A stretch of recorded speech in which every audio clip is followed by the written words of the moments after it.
Dear students, আশা করি তোমরা সকলেই ভালো আছো। আজ আমি আলোচনা করব তোমাদের বাংলা সাবজেক্টের একটি গুরুত্বপূর্ণ অংশ কোনি উপন্যাস নিয়ে। কোনি শুধু একটি উপন্যাস নয়, এটি সংগ্রাম, আত্মবিশ্বাস আর স্বপ্ন পূরণের কাহিনী। তাই কোনির মতো তোমরাও যদি নিয়মিত পরিশ্রম ও আত্মবিশ্বাস ধরে রাখো, মাধ্যমিক 2026-এ সাফল্য তোমাদের হাতছানি দিচ্ছে। এই কোনি উপন্যাস থেকে তোমাদের মোট 3টি প্রশ্ন থাকবে এবং উত্তর লিখতে হবে যে কোনো দুটি প্রশ্নই 5 মার্কের, অর্থাৎ মোট 10 নম্বরের প্রশ্নের উত্তর তোমাদেরকে লিখে আসতে হবে। তাই কোনি থেকে 10-এর মধ্যে 10 যদি পেতে চাও, তাহলে ভিডিওটি স্কিপ না করে শেষ পর্যন্ত দেখবে। এই গুরুত্বপূর্ণ সাজেশনটির উত্তরগুলি তোমরা বাড়িতে সঠিকভাবে তৈরি করবে, তাহলেই দেখবে এই কোনি উপন্যাস থেকে 10-এর মধ্যে 10ই তোমরা তুলতে পেরেছ। এই কোনি উপন্যাসের প্রথম প্রশ্ন রয়েছে, ওইটাই তো আমি রে, যন্ত্রণায় তো আমি, প্রসঙ্গ নির্দেশ করে মন্তব্যটির তাৎপর্য বিশ্লেষণ করো।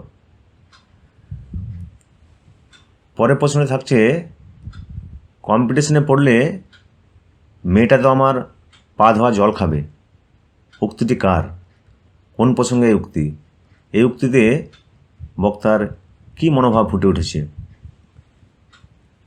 3 নম্বরের প্রশ্নে রয়েছে, ফাইট কোনি ফাইট, সাধারণ সাঁতারু থেকে চ্যাম্পিয়ন হয়ে ওঠার জন্য কোনিকে কী ধরনের ফাইট করতে হয়েছিল তা নিজের ভাষায় লেখো। 4 নম্বর প্রশ্নে রয়েছে, হঠাৎ তার চোখে ভেসে উঠল সত্য সংখ্যাটা, কখন এমন ঘটেছিল? সত্য সংখ্যাটা কোনির কাছে তাৎপর্য হয়ে উঠেছিল কেন?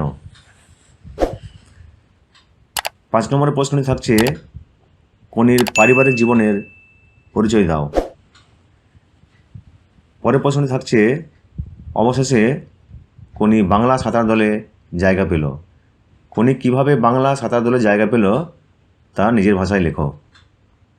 7 নম্বরের প্রশ্ন রয়েছে, 4 বছরের মধ্যেই প্রজাপতি ডানা মেলে দিয়েছে, প্রজাপতি কি, কার তত্ত্বাবধানে কীভাবে প্রজাপতি ডানা মেলে দিয়েছে?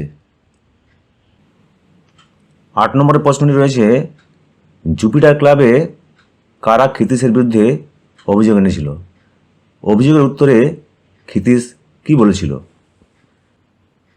9 নম্বর প্রশ্নটি রয়েছে, দারিদ্র আর বঞ্চনার বিরুদ্ধে কোনির যে লড়াই তা সংক্ষেপে বর্ণনা করো। এই প্রশ্নে অথবায় থাকছে, কোনি উপন্যাস অবলম্বনে কোনির চরিত্রটি বিশ্লেষণ করো।